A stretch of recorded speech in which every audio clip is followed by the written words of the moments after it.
Welcome to Telugu వార్తా TV news. ఎల్ఎండిలో ప్రమాదవశాత్తు నీట మునిగి వ్యక్తి మృతి.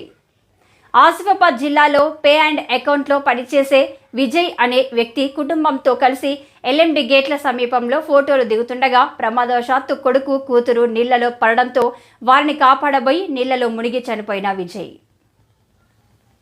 కొడుకు కూతుర్ని కాపాడిన జలారి శంకర్ మృతుడు కరీంనగర్ పట్టణంలోని రామ్నగర్లో నివాసం ఉంటున్నాడు. సమాచారం అందుకున్న ఎమ్మెల్యే కవ్వంపల్లి సత్యనారాయణ ఘటనా స్థలానికి చేరుకొని మృతి చెందిన కుటుంబ సభ్యులను పరామర్శించారు. అనంతరం పిల్లలను కాపాడిన జాలర్ శంకర్ ను అభినందించారు.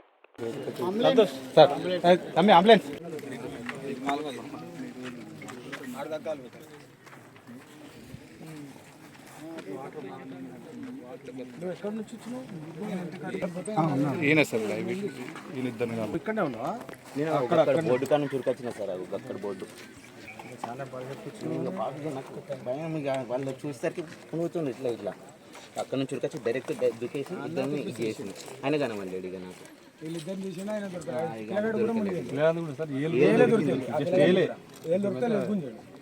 సేఫ్ అయింది ఇద్దరు కానీ ఆయన కనమని. కానీ అంత దూరం వచ్చారు వాళ్ళు కొట్టుకుంటారు అంటే ఇంత ఫాస్ట్ వచ్చిన అంటే అంత ఫాస్ట్ వచ్చిన అక్కడ నుంచి ఇక భయం చూస్తే